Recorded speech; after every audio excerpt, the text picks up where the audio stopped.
नमस्कार दोस्तों, आप सभी का सतगुरु भैया चैनल में स्वागत है जी। साथ संगत जी, आज दिन रविवार 3 मार्च को बाबा जी महाराज जी ने दिल्ली में सत्संग फरमाया। साथ संगत जी, दिल्ली में सत्संग बहुत आई हुई थी, रस भी बहुत था।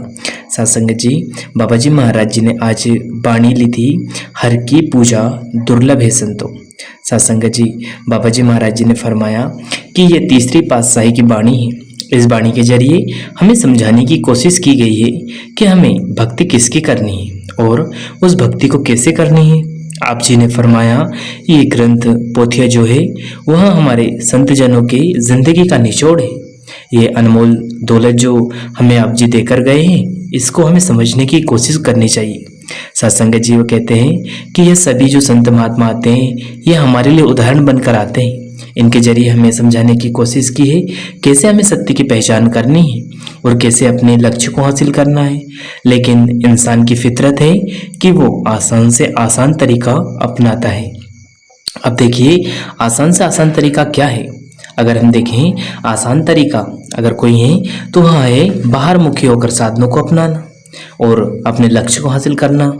हम हमेशा बाहर मुखी होकर अपने लक्ष्य को हासिल करना चाहते हैं।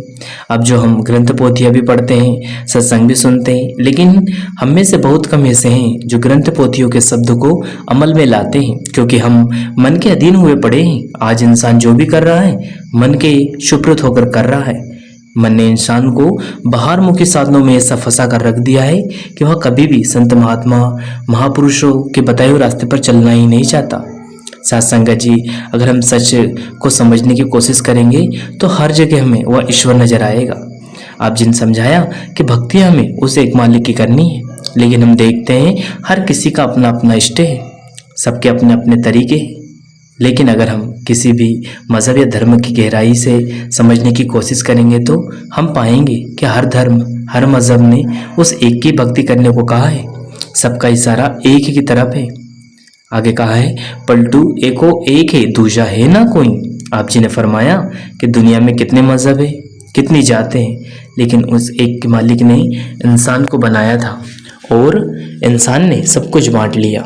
इंसान ने अपने फायदे के लिए अपने आप को जात पात में बांट लिया और जो चीज़ बांटी भी ना जा सकती थी, इंसान ने तो उस मालिक को भी बांट लिया। आगे बाबा जी ने इकबाल का उदाहरण दिया कि मजहब नहीं सिखाता आपस में बैर रखना। मजहब का काम है बैर करना नहीं, बल्कि प्रेम से रहना। आगे आप जी ने कहा कि इंसान फर्क करने लगता है। कभी सूरज ने देखो अपनी तपिश देने से कोई फर्क किया है, किसी से मना किया है। आगे कहा, पेड़ पौधे ने कभी फर्क किया है, कभी जानवरों ने किसी प्रकार का फर्क किया। बस एक इंसान ही है जो परखों में पड़ गया। मालिक ने इंसान को विवेक की ताकत दी थी, जिससे कि इंसान अपना अच्छा और बुरा जान सके, सही और गलत का फैसला ले सके। लेकिन इंसान ने क्या किया, विवेक की ताकत का इस्तेमाल करके खुद को बांट लिया, मजहब बना दिए, जाते बना दी। इंसान की तो फितरत है, जैसे ही होश संभालता है तब से बांटना शुरू कर देता है। पहले बचपन से खिलौने बांटता था, थोड़ा बड़ा हुआ तो जमीन जायदादें बांटना शुरू कर दी। आगे चलकर देश धर्म जात सब कुछ बांट लिया।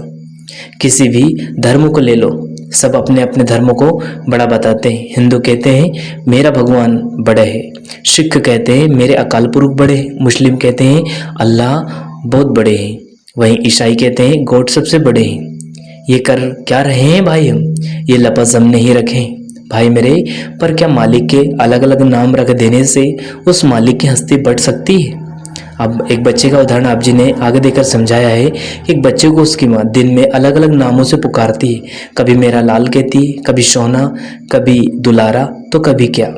अलग अलग नाम से बुलाने से क्या बच्चे की हस्ती बदल जाती है या माँ और बच्चे के रिश्ते में कोई बदलाव आएगा? रिश्ता तो माँ और बच्चे का वही रहेगा।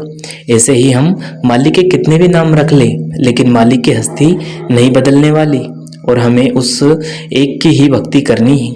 आप जी ने फरमाया, एको पिता एकस के हम बारिक। अगर पिता एक है तो क्या उसके बच्चों का धर्म एक का अलग और दूसरे का अलग होगा? इसलिए भाई पहले समझने की कोशिश करें कि भक्ति करनी किसकी है। जब तक हम इस द्वैत में पड़े रहेंगे और एक को नहीं अपनाएंगे तब तक हम आगे नहीं बढ़ पाएंगे।